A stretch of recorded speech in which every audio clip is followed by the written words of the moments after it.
In this video, I'm going to talk about fairing. So fairing is where your all the battens, uh, bottom and sides, and the shear and the chine. You're basically preparing all those surfaces and the keel um, for planking. And so here you can see I've started, and you can see the chine where this top edge, and I'm not done yet because you can see how it's got a little dip here and things, and so forth. But it's an iterative process. So you just want to take your time doing this.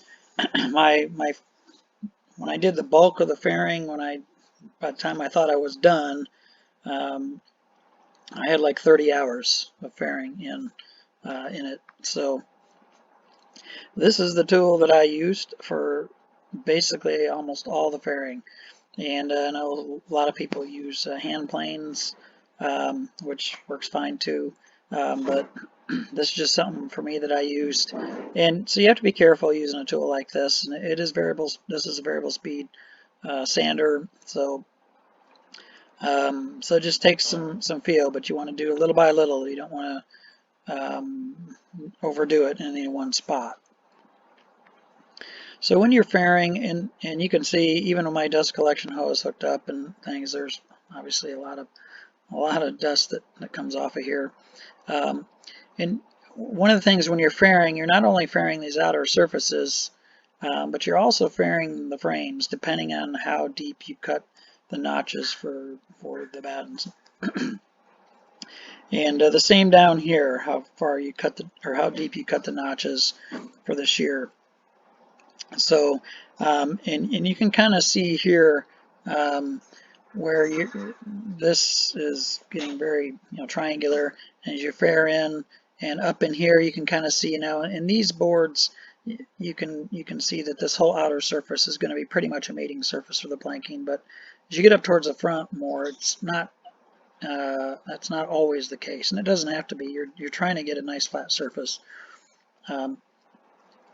Here, what happened when I was doing it is one of my side battens, it must have had some stress to it, and just the vibration of the sander, it caused it to crack. And so what I had to do is I put you can see I'm holding here this board behind here, so I put a sister there, and I clamped this crack back in place with epoxy in there, and then I have also epoxied this sister board in there. You can see these are just the clamps that I used, and here you can see this clamp is holding the front side of that crack. Fortunately, I was able to do that without too much trouble, and there you can see that sister board there. So I was able to fix that without too much trouble. Fairing on the transom frame, you're fairing off the back side of the motor stringers, and then just these surfaces. It doesn't take a lot of fairing actually back here, so you don't do a whole lot, but you do some. And you can see where I'm sanding smooth where the battens are notched in that transom frame. And also you can see where I've started fairing the keel, and again, that's an iterative process. You can see I'm not done in this area, so I'm just kind of, when you're fairing this top edge here, just have to do little by little, just like the rest. And this picture is showing the chine as I'm getting closer and more fairing done. And you can see a little bit, I don't have the best picture here, but where I'm getting these boards towards the back part of the boat fair. Now these back battens, what you do, you actually have to have a little bit of a curve to them because there's a lot of curvature in this back part of the boat on the sides, and so that just takes some finesse and trial and error. What I recommend is you get maybe a 4-inch wide piece of, say, 4mm ply. That's what I used, and roughly 3.5, 4 feet long, and you can hold it on the boat and bend it and just kind of get a feel for how the fairing is going. And you can even use that, use it down here on the sides, but use it up here. You can use it now back towards the back part of the boat.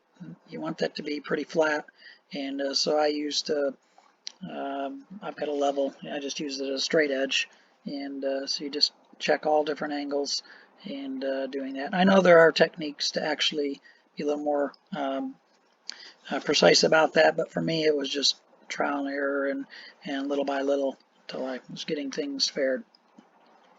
And here just a wider angle view. You can see this tool. This is like a hand rasp, and I didn't end up using it. I tried using it a little bit. I maybe used it a little bit, but really it didn't take off enough material. So I pretty much didn't use that. But this back part of the chine, if I were doing it again, I would make this straight, not level, but straight from the back all the way up until probably close to frame 3, because in these next pictures I'm showing at the keel I did check that the flatness, again not level but flat, I wanted it flat all the way up to like frame 4, and so I tried to do that. But what I did on the chine though is I just made it kind of a nice gradual fairing, but I didn't make sure this was flat, and I don't know if it matters, but the reason that I think it might, I'll talk about that in a second. Here you can just see I'm using my 6.5 foot level to check flatness on the keel all the way up to frame 4. But in this book, Boat Building and Plywood, and when it talks about fairing, it talks about hooks and rockers, which, you know, a hump is a rocker and a dip is a hook. But it talks about that, especially you want to be real careful about the back third portion of the boat. And so you want that to be as flat as possible. And so I'm wondering if my chine should have been flatter further forward than mine is. But I guess we'll see once I get the boat done and try it out. But you do want the back, the bottom towards the back, just make that as flat as you can. Here what I'm showing is my fairing. I went a little too much, like on this batten here and then this part of the shear, and so I'm epoxying in just a board, and that's real thick, but once I faired, I had to do more fairing, and then it was smooth. And the same down here, I had a thinner piece that I put in here, get that epoxied in, and then I just did some more fairing to kind of build that up just a little bit. So there are a couple other places, actually, after I thought I was done fairing. In my next video I will talk about that, where I had to do some additional fairing and actually put in a few more spacer boards like this, even after I started with my CPS and encapsulation. I had to kind of redo some, but I talk about that in the next video. So here you can see the side is getting closer, and it's hard to see, but this, you can see parts of this frame are actually getting faired also. And right here, if you notice, this is not the entire outer edge of these battens, but you can see it got a pretty nice wide surface there. And I'm not sure if I was quite done, but I think I was getting close here. So you can see how you don't have to have that whole width out there, because these, you know, it's a pretty good angle up in here. But you do want nice mating surfaces on all these curved parts of the boat. And here's a close-up of that spacer that I had put in, that I showed in the last picture, and that's after it's been faired off. So you can see how that turned out real nice. It's a nice smooth and flat area, and it's just built up a little more than it was. And this is just showing towards the front how you can see the surfaces, and you can kind of imagine boards that curve up in here, because up in here is a concave type of curve, and so you just have to use some test boards. Like I mentioned, that piece of plywood works good, and bend it in there and until you get some just good mating surfaces. And you can see this outer edge or surface of the chine up in front. You can see it's faired but not real wide. I mean, but it still gives a good surface for the planking. And this is just showing the keel and back, how I was mostly done fairing, I think, with this in this picture. And this is just showing the boat after the bulk of my fairing was done, and that's after roughly 30 hours. So it takes some time, but you do get there.